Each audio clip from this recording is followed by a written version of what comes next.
So we haven't done like a garden vlog in the last couple days, but I'm going to add right now some sugar and fruit juice to our weed tea that we started a few weeks ago. Fortunately for this one, it hasn't really started bubbling too much, but I do see mosquito larvae in here. We need to really get this guy, get some sugars and all. Hopefully it's already got enough natural yeast in here to start making it work, and then it'll keep the mosquitoes and all. Add orange juice, probably about a half a gallon. And this is old, it's expired like a month and a half ago. I just never figured out where I wanted to put it. So yeah, we might even put a lid on it until those mosquitoes die down. So yeah, I really want to see this stuff start bubbling. And this isn't an airtight seal, but it'll help a little bit, and it'll probably trap some of the heat, the sun's heat in there, and maybe make it start working a little bit faster. So this is the urine log pumpkin, and it's just starting to get that growth, that everyday growth that you can see. And maybe it's coinciding with the rainstorms. Not really going to do the comparison video yet of all the ones we planted, because we planted them, like 1 to 2 months between the first and the last ones. And from what I've experienced based on the first, and they take a really long time before they get into that growth mode. So they start getting established in the ground for a while, and then they start doing massive growth. The leaves get bigger, the vines, you can see them every day get longer and longer. So we want to make sure all of the roots have had time to establish, to compare what the naturally composted area does, with the hay, the decomposing hay and goat pee and goat poop and all that, and then just other areas where we just put normal fertilizer or weed tea or something like that, and then the urine logs and the other area. So I got like 1, 2, 3, 4 areas that are different soils, different feeding regimens and all. But because of the length of time between the first and the last planting, we got to give everything time to see how it's going. So the other day we got a weather alert saying severe thunderstorms watch or whatever, and I think it was supposed to last from like 10:30 p.m. to like 2 a.m. And by like 11 or 11:30, when we were watching the weather in the news channels, they said it was like multi-state, and they kept adding states and all to it. So it was like a 5 or 6 state, severe weather alert. And I think there were some possible tornadoes and all that touched down. But here, we got like 20-30 minutes at max worth of high gusts, and as far as I know, no like major damage. A little bit of thunder, like way off distant lightning, you could see the sky kind of flashy like every few seconds, but very little audible rumble, so it was like way off somewhere. We only got maybe an inch or so of rain here. In a lot of places an inch of rain is a lot, but we're in swampland, so an inch, 2 inches, 3 inches of rain in a bad storm is nothing for us.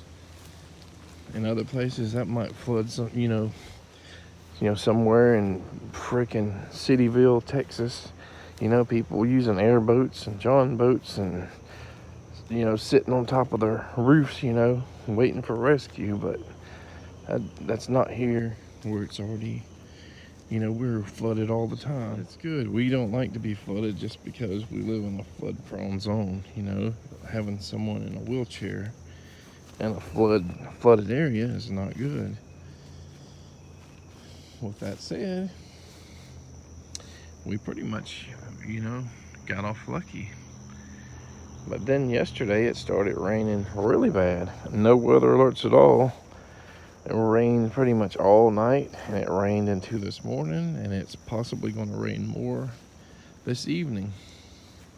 Probably got 2 inches plus of rain, maybe 3, just since last night and this morning. So the sky lit up so bright last night, and before I heard any kind of thunderous sounds, I was like, holy heck, that is like the brightest lightning strike you can see without getting hit by actual lightning. And then here it comes, boom, big explosion, and then probably 10 seconds plus of the whole house like slowly rumbling, you know, all the darn windows shaking. Yeah, so we got a lot of lightning and thunder and rain, and luckily, because we've only had a few really bad storms, not really bad, but really like rainstorms, that would normally flood our yard.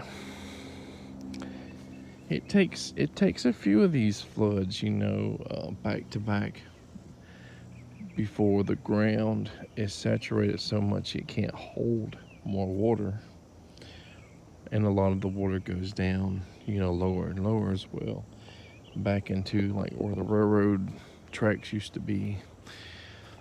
So we're not flooded yet. Any flooding we've gotten was just instantly washed to the back or into the ground so far, luckily. But all the plants, you know, they've been struggling with this drought. So this storm and this, you know, lightning ionizing or electrifying the air, and, you know, bringing nitrogen in the rain, in the raindrops, is going to make all these plants happy. So it's just really hard to keep up on a drought when you have so many plants and, you know, 1,000+ feet away from each other, where, you know, you can't take a water hose and just spray them all down. You need multiple hoses, multiple connections, or and basically I'm bringing buckets and stuff to try to keep some of these plants from dying, and some of them are looking bad or possibly have already died or just severely stressed so bad that if we don't get continuous rain and watering, they may die. So it doesn't matter if your ground is saturated 4, 6, 7, whatever months out of the year. If you have a drought during a really hot period, and you have new plants, especially new plants, new trees that aren't getting the water they need, and they're being burned up by the sun, you know, a month or whatever can kill them. It's just that simple. Even a few days, you know, some flowers in a bucket, you know, that all of your, you know, water's being just evaporated by the sun, pulling all that water out of your plant containers. And this is why we put things in the shade once they start getting stressed, you know, when they're in a container.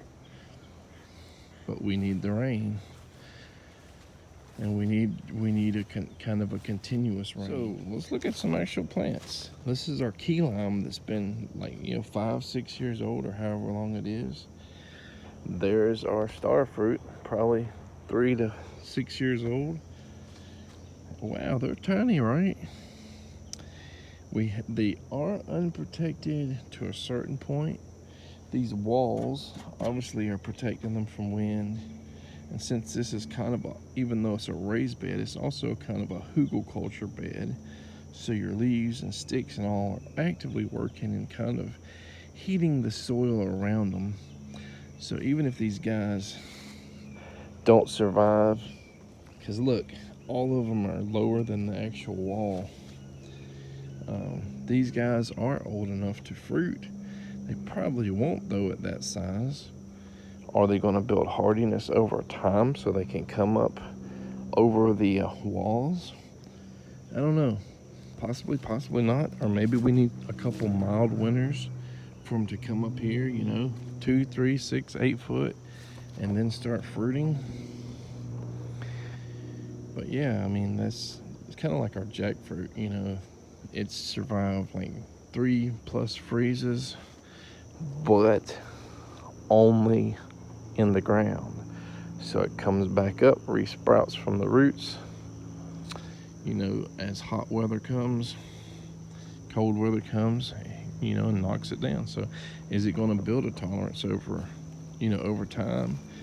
Is a freeze going to just wipe it out once it hits a certain temperature? I don't know. Looks like we got some pokeweed that's flowering and fruiting. Berries there. They're not ripe yet. There's, I guess, the flowers there. Still waiting for these 2015 best elderberries to start ripening. They're still pretty green. But this rain, you know, hopefully it'll plump them up and get them ready. We're back at one of our like original, really thick patches of elderberries. And I kind of wondered, you know, early on if these are all genetically the same. Because that patch right there is the 2015 best, the original patch. And you'll see a video, some of my videos will show a different area where I propagated it and moved it to a raised bed area. But these guys, I mean, they do not pass the smell test. These are different, genetically different,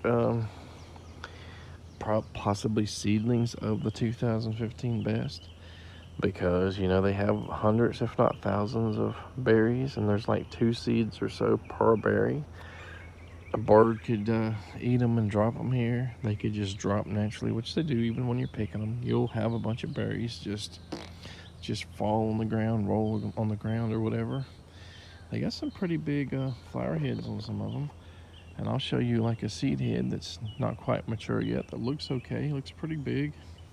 Looks bigger than most of the wild elderberries here. There's one that's probably about 13, 14 inches. It's not like totally round, it's kind of like a oblong shape, but it's probably 13 or 14 inches long and maybe like 10, 11 inches wide at the widest point. And these just do not have the fragrance of the 2015 best. So that kind of tells you right there that it's something genetically different. Honeybee on this one.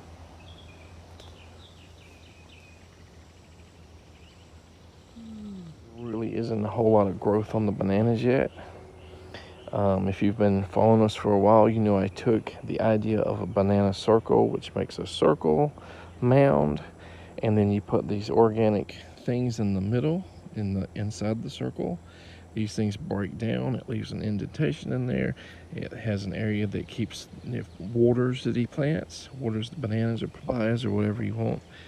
And yeah, as everything composts down, the wood materials, leaves, whatever you put in there.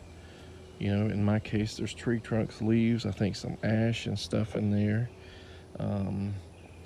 But the actual roots probably need to grow down enough to access those nutrients. So it may need a whole year, you know, and it may, you know, pay off on the second season.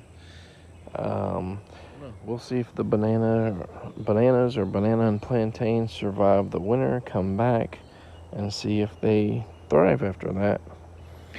But based on the growth now, even if they flower, they probably are not going to be able to mature the bananas this year.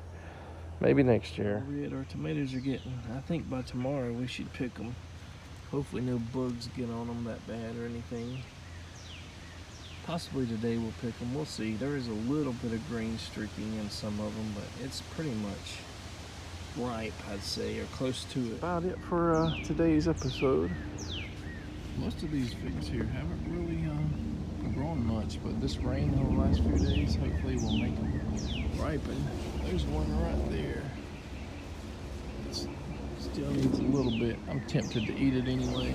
Let's just see what it probably needs. Another day on it.